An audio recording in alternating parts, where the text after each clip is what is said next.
ಲೋಕಸಭಾ ಚುನಾವಣೆ ಸ್ಪರ್ಧೆ ವಿಚಾರವಾಗಿ ಹೈಕಮಾಂಡ್ ಏನು ತೀರ್ಮಾನ ತೆಗೆದುಕೊಳ್ಳುತ್ತದೆಯೋ ಅದಕ್ಕೆ ನಾನು ಬದ್ಧ, ಅಲ್ಲದೆ ನನಗೆ ಟಿಕೆಟ್ ಸಿಗುವ ವಿಶ್ವಾಸವಿದೆ ಎಂದು ಮಾಜಿ ಸಿಎಂ ಜಗದೀಶ್ ಶೆಟ್ಟರ್ ಹುಬ್ಬಳ್ಳಿಯಲ್ಲಿ ಹೇಳಿದರು. ನಗರದಲ್ಲಿಂದು ತುರ್ತು ಪತ್ರಿಕಾಗೋಷ್ಠಿ ಏರ್ಪಡಿಸಿ ಮಾತನಾಡಿದ ಅವರು, ಲೋಕಸಭಾ ಚುನಾವಣೆ ವಿಚಾರವಾಗಿ ಧಾರವಾಡ, ಹಾವೇರಿ ಕ್ಷೇತ್ರಕ್ಕೆ ಟಿಕೆಟ್ ನೀಡುವಂತೆ ಹೈಕಮಾಂಡ್ಗೆ ಬೇಡಿಕೆ ಇಟ್ಟಿದೆ. ಆದರೆ ಬೇರೆ ಬೇರೆ ಕಾರಣದಿಂದ ಅದು ಕೈತಪ್ಪಿದೆ. ಹೀಗಾಗಿ ಆ ವಿಚಾರವಾಗಿ ನಾನು ಹೆಚ್ಚು ಮಾತನಾಡುವುದಿಲ್ಲ.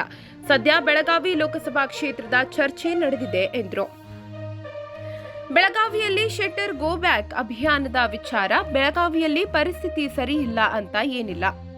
ಈಗಾಗಲೇ ಬೆಳಗಾವಿ ಜಿಲ್ಲೆಯ ನಾಯಕರು ಹೈಕಮಾಂಡ್ ನಾಯಕರ ಜೊತೆಗೆ ಚರ್ಚೆ ಮಾಡುತ್ತೇನೆ. ಪಕ್ಷದ ವರಿಷ್ಠರು ನಿರ್ಧಾರ ಕೈಗೊಳ್ತಾರೆ, ಅದರ ಪ್ರಕಾರ ನಡ್ಕೊಂತಿಂದ ಮೊದಲು ನಡ್ಕೊಂಡು ಬಂದಿದ್ವಿ. ಅವ್ರು ಕಾಂಟೆಸ್ಟು ಬೇಡ ಅಂತ ಮೊದಲು ನಡ್ಕೊಂಡು ಬಂದಿದ್ವಿ.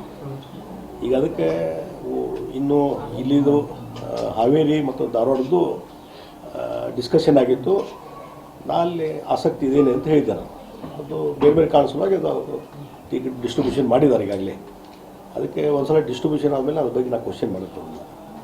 ಈ ಬೆಳಗಾವಿ ಬಗ್ಗೆನೂ ಚರ್ಚೆ ನಡೀತಾ ವರಿಷ್ಠರು ಬೆಳಗಾವಿ ಪಾರ್ಲಿಮೆಂಟ್ ಕ್ಷೇತ್ರದ ಬಗ್ಗೆನೂ ಚರ್ಚೆ ಮಾಡ್ತಾ ಇದ್ದಾರೆ. ನಾನು ಕೂಡ ನಾನು ಅವ್ರ ಜೊತೆ ಚರ್ಚೆ ಮಾಡ್ತಾ ಇದ್ದೇನೆ. ಅದ್ರ ಬಗ್ಗೆ ಒಂದು ನಿರ್ಧಾರಕ್ಕೆ ಇವತ್ತು ಸಾಯಂಕಾಲ ಯಾರು ಸರಿ ಇಲ್ಲ ಅಂತ ಯಾರು ಹೇಳಿದ್ರು ಅಲ್ಲ.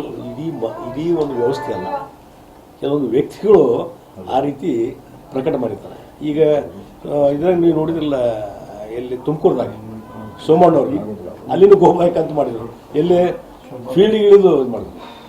ಇಂಥ ಟೈಮ್ದಲ್ಲಿ ಈಗ ಸೋಮಣ್ಣವ್ರಿಗೆ ಟಿಕೆಟ್ ಕೊಟ್ಟರು.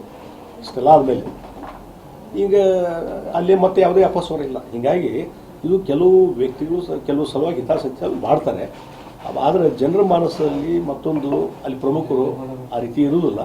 ಆ ಹಿನ್ನೆಲೆಯಲ್ಲಿ ಅದ್ರ ಬಗ್ಗೆ ನಾನು ಚರ್ಚೆ ಮಾಡ್ತಾ ಇದ್ದೇನೆ. ಅಲ್ಲಿ ಪ್ರಮುಖರ ಜೊತೆ ಚರ್ಚೆ ಮಾಡ್ತಾ ಇದ್ದೇನೆ, ವರಿಷ್ಠರ ಜೊತೆ ಚರ್ಚೆ ಮಾಡ್ತಾ ಇದ್ದೇನೆ. ಆಮೇಲೆ ನಾನು ನಿರ್ಧಾರ. ಹೀಗಾಗಿ ಇವತ್ತು ಬೆಳಗಾವಿ ಬಗ್ಗೆಯೂ ಚರ್ಚೆ ನಡೀತಾ ಇದೆ.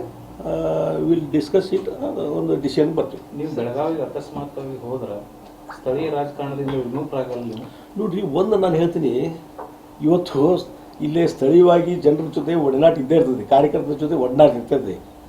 ಇನ್ನೂ ಅಲ್ಲಿ ಹೋಗ್ಬೇಕು ಅನ್ನೋದು ಇನ್ನೂ ನಿರ್ಧಾರ ಮಾಡಿಲ್ಲ.